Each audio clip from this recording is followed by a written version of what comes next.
Hi hello ನಮಸ್ತೆ and welcome back to my channel. Paneer ಅಂದರೆ ಯಾರಿಗೆ ತಾನು ಇಷ್ಟ ಇಲ್ಲ, ಹೌದಲ್ವಾ? ಹಾಗಾದರೆ ಈ ಒಂದು ಹಾಲ್ ಪೌಡರಲ್ಲಿ ನಾವು ಹೇಗೆ ಸಿಂಪಲ್ ಆಗಿ ಪನ್ನೀರ್ ಮಾಡೋದು ಅಂತ ಹೇಳಿ ತೋರಿಸ್ಕೊಡ್ತಾ ಇದ್ದೀನಿ. ಈ ಪನ್ನೀರ್ಗೆ ಅಂಗಡಿಲೆಲ್ಲ ನಾವು ದುಬಾರಿ ಹಣ ಕೊಟ್ಟು ತೊಗೊತೀವಲ್ವಾ, ಸೊ ಆ ರೀತಿ ಕೊಂಡ್ಕೊಳ್ದೆ ಮನೇಲೇನೆ ಸಿಂಪಲ್ ಆಗಿ ಮಾಡೋದು ಹೇಗೆ ಅಂತ ತೋರಿಸ್ತೀನಿ. ಅದಕ್ಕೂ ಮುಂಚೆ ಇದೆ ಫಸ್ಟ್ ಟೈಮ್ ನೀವು ನನ್ನ ಚಾನಲ್ನ ನೋಡ್ತಾ ಇದ್ರೆ ಪ್ಲೀಸ್ ಸಬ್ಸ್ಕ್ರೈಬ್ ಮಾಡಿ, ಹಾಗೆ ಪಕ್ಕದಲ್ಲಿ ಕಾಣೋ ಬೆಲ್ ಐಕನ್ನು ಕ್ಲಿಕ್ ಮಾಡಿ. ಬನ್ನಿ ಮತ್ತೆ ತಡ ಮಾಡೋದು, ರೆಸಿಪಿ ಹೇಗ್ ಮಾಡೋದು ಅಂತ ನೋಡೋಣವಾ? ಮೊದಲಿಗೆ 1 ಕಪ್ ಅಷ್ಟು ಹಾಲಿನ ಪೌಡರ್ನ ತಗೊಳ್ಳೋಣ. ಹಾಲಿನ ಪೌಡರ್ 1 ಕಪ್ಗೆ 3 ಕಪ್ ನೀರನ್ನ ಆಡ್ ಮಾಡ್ಕೊಬೇಕು. ಫಸ್ಟ್ ಒಂದು ಪಾತ್ರೆಯಲ್ಲಿ ಹಾಕಿ ಸ್ವಲ್ಪ ನೀರ್ ಹಾಕಿ ಹಾಲಿನ ಪೌಡರ್ ಹಾಕಿ ಚೆನ್ನಾಗಿ ಬೀಟ್ ಮಾಡ್ಕೊಬೇಕು ಒಂದು ವಿಸ್ಕ್ ಇಂದ. ಏನಕ್ಕೆ ಅಂತ ಹೇಳಿದ್ರೆ ಗಂಟಿಲ್ದೆ ಬೀಟ್ ಮಾಡ್ಕೊಂಡಾಗ ಮಾತ್ರ ನೀಟಾಗಿ ಬರುತ್ತೆ. ಸೊ ಈ ರೀತಿ ನೀಟಾಗಿ ಮಿಕ್ಸ್ ಮಾಡ್ಕೊಂಡ್ಮೇಲೆ ಹೇಳಿದ್ನಲ್ವಾ, 1 ಕಪ್ ಹಾಲಿನ ಪೌಡರ್ಗೆ 3 ಕಪ್ ಅಷ್ಟು ನೀರನ್ನ ಆಡ್ ಮಾಡ್ಕೊಬೇಕು. ಸೊ ಈಗ ನಾವಿಲ್ಲಿ ಆಡ್ ಮಾಡ್ಕೊಳ್ಳೋಣ 3 ಕಪ್ ಅಷ್ಟು ನೀರನ್ನ. ನೀರು ಈ ಪ್ರಮಾಣದಲ್ಲಿ ಹಾಕಿದ್ರೆ ಮಾತ್ರ ನಮ್ಗೆ ಪನ್ನೀರ್ ಚೆನ್ನಾಗಿ ಬರುತ್ತೆ. ಸೊ ಕಡಿಮೆ ಹಾಕೊಂಡ್ರು ಏನು ಪ್ರಾಬ್ಲಮ್ ಇಲ್ಲ. ಏನಂತ ಹೇಳಿದ್ರೆ ಅದು ಪೌಡರ್ ಇರೋದ್ರಿಂದ ಕಾಯಿಸ್ತಾ ಕಾಯಿಸ್ತಾ ಗಟ್ಟಿ ಆಗುತ್ತೆ. ಆಗೇನಾಗುತ್ತೆ ಅಂತ ಹೇಳಿದ್ರೆ ತಳ ಹಿಡಿಯುತ್ತೆ. ಅದಕ್ಕೋಸ್ಕರ 1 ಕಪ್ಗೆ 3 ಕಪ್ ನೀರು ಕರೆಕ್ಟ್ ಆದ ಮೆಜರ್ಮೆಂಟ್ ಆಗಿರುತ್ತೆ. ಸೊ ಇದನ್ನ ಚೆನ್ನಾಗಿ ಕಾಯಿಸ್ಕೊಬೇಕು. ಚೆನ್ನಾಗಿ ಕಾಯಿಸಿದ್ಮೇಲೆ 1 ಕಪ್ ಹಾಲಿನ ಪೌಡರ್ಗೆ 2 ನಿಂಬೆ ಹಣ್ಣು ಮೀಡಿಯಂ ಸೈಜ್ದು ಕರೆಕ್ಟ್ ಆಗಿರುತ್ತೆ. ಸೊ ನಿಂಬೆ ಹಣ್ಣು ಇಲ್ಲ ಅಂತ ಹೇಳಿದ್ರೆ ವಿನಿಗರ್ ಕೂಡ ಒಂದು ಅರ್ಧ ಲೋಟ ವಿನಿಗರ್ಗೆ ಅರ್ಧ ಲೋಟ ನೀರ್ ಹಾಕಿ ಮಿಕ್ಸ್ ಮಾಡಿ ಹಾಕಿದ್ರು ಕೂಡ ಇದಕ್ಕೆ ಕರೆಕ್ಟ್ ಆದ ಒಂದು ಸ್ಟ್ರಕ್ಚರ್ ನಮ್ಗೆ ಸಿಗುತ್ತೆ. ಸೊ ಈಗ ನಾನಿಲ್ಲಿ ನಿಂಬೆ ಹಣ್ಣು ಹಾಕೊಂಡಿದ್ದೀನಿ. 2 ನಿಂಬೆ ಹಣ್ಣು ರಸನ ಸೇರಿಸ್ಕೊಂಡು ಈ ರೀತಿ ಸ್ವಲ್ಪ ಚೆನ್ನಾಗಿ ಮಿಕ್ಸ್ ಮಾಡ್ಕೊಬೇಕು.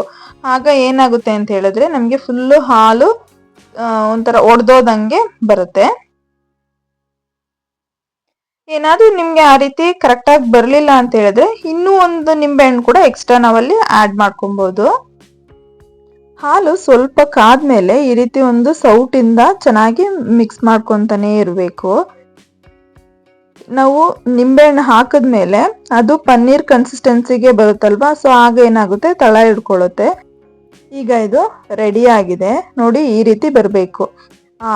ಹಾಲೇ ಸಪ್ರೇಟ್ ಆಗಬೇಕು, ನೀರೇ ಸಪ್ರೇಟ್ ಆಗಬೇಕು. ಈ ರೀತಿ ಆದಾಗ ಸೂಪರ್ ಆಗಿ ರೆಡಿ ಆಗಿದೆ ಅಂತ ಹೇಳಿ ನಾವೀಗ ಇದನ್ನ ವೈಟ್ ಕ್ಲಾತ್ ಮೇಲೆ ಫುಲ್ ಅದನ್ನ ಹಾಕೊಳ್ಳೋಣ.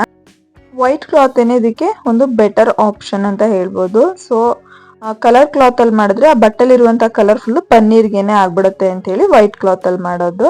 ಸೊ ಈ ರೀತಿ ಫುಲ್ ಹಾಕೊಂಡು ಇದನ್ನ ತಣ್ಣೀರಿಂದ ಚೆನ್ನಾಗಿ ನಾವು ವಾಶ್ ಮಾಡ್ಕೊಬೇಕು. ಏನಕ್ಕೆ ಅಂತ ಹೇಳಿದ್ರೆ ಆ ಒಂದು ನಿಂಬೆ ಹಣ್ಣಿಂದಾಗ್ಲಿ ಆ ಒಂದು ವಿನಿಗರ್ದಾಗ್ಲಿ ಆ ಒಂದು ಫ್ಲೇವರ್ ಪನ್ನೀರಲ್ಲಿ ಬರಬಾರ್ದು ಅಂತ ಹೇಳಿ ತಣ್ಣೀರಲ್ಲಿ ನೀಟಾಗಿ ವಾಶ್ ಮಾಡ್ಕೊಳ್ಳೋಣ. ವಾಶ್ ಮಾಡಾದ್ಮೇಲೆ ಈ ರೀತಿ ಸೌಟಲ್ಲಿ ಒಂದ್ಸಲ ಮಿಕ್ಸ್ ಮಾಡ್ಕೊಳ್ಳೋಣ.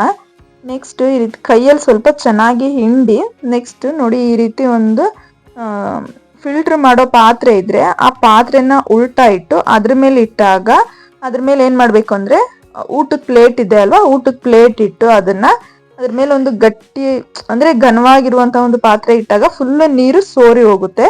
ಆಗ ಪನ್ನೀರು ಸೂಪರ್ ಆಗಿ ಬರುತ್ತೆ. ನೋಡಿ ಎಷ್ಟು ಚೆನ್ನಾಗಿ ಕೇಕ್ ರೀತಿ ಬರ್ತಾ ಇದೆ ಅಂತ ಹೇಳಿ. ನೀರು ಫುಲ್ ಆಗಿ ಡ್ರೈ ಆದಾಗ ಮಾತ್ರ ಈ ರೀತಿ ಒಂದು ಸ್ಟ್ರಕ್ಚರ್ ಅಲ್ಲಿ ಪನ್ನೀರ್ ಬರೋದು. ಒಂದು ಹಾಫ್ ಅನ್ ಅವರ್ ಇಲ್ಲಾಂದ್ರೆ 45 ಮಿನಿಟ್ಸ್ ಆದ್ರೂ ನೀವು ಇಡಬೇಕಾಗುತ್ತೆ. ಆಗಿಟ್ಟಾಗ್ಲೇನೆ ಫುಲ್ ನೀರೆಲ್ಲ ಸೋರೋಗಿ ಈ ರೀತಿ ನಮ್ಗೆ ಬರುವಂತದ್ದು ಪನ್ನೀರು. ನೋಡಿ ಕ್ಯೂಬ್ಸ್ ಕೂಡ ಎಷ್ಟು ಚೆನ್ನಾಗಿ ಬಂದಿದೆ ಅಂತ, ಅಷ್ಟು ಸಾಫ್ಟ್ ಆಗಿ ಬರುತ್ತೆ. ಇದರಲ್ಲಿ ಪನ್ನೀರ್ ಬಟರ್ ಮಸಾಲ, ಪನ್ನೀರ್ ಟಿಕ್ಕಾ ಮತ್ತೆ ಪನ್ನೀರ್ ಬಿರಿಯಾನಿನೂ ಕೂಡ ತುಂಬಾ ಟೇಸ್ಟಿ ಆಗಿರುತ್ತೆ. ಸೊ ಈ ರೆಸಿಪಿ ನಿಮ್ಮೆಲ್ರಿಗೂ ತುಂಬಾನೇ ಇಷ್ಟ ಆಗಿರುತ್ತೆ ಅನ್ಕೊಂಡಿದ್ದೀನಿ. ಆ ರೀತಿ ಇಷ್ಟ ಆಗಿದ್ರೆ ಈ ವಿಡಿಯೋನ ಸೇವ್ ಮಾಡ್ಕೊಳ್ಳಿ, ಹಾಗೇನೆ ಶೇರ್ ಕೂಡ ಮಾಡಿ ಫ್ರೆಂಡ್ಸ್ ಅಂಡ್ ಫ್ಯಾಮಿಲಿಗೆ. ಸೊ ಈ ವಿಡಿಯೋ ನಿಮ್ಮೆಲ್ರಿಗೂ ತುಂಬಾನೇ ಇಷ್ಟ ಆಗಿರುತ್ತೆ ಅನ್ಕೊಂಡಿದ್ದೀನಿ. ಆ ರೀತಿ ಇಷ್ಟ ಆಗಿದ್ರೆ ಈ ವಿಡಿಯೋನ ಲೈಕ್, ಶೇರ್, ಕಮೆಂಟ್ ಮಾಡಿ, ಮರಿದೇನೆ ಸಬ್ಸ್ಕ್ರೈಬ್ ಮಾಡಿ. Thanks for watching. Keep on watching. Bye bye.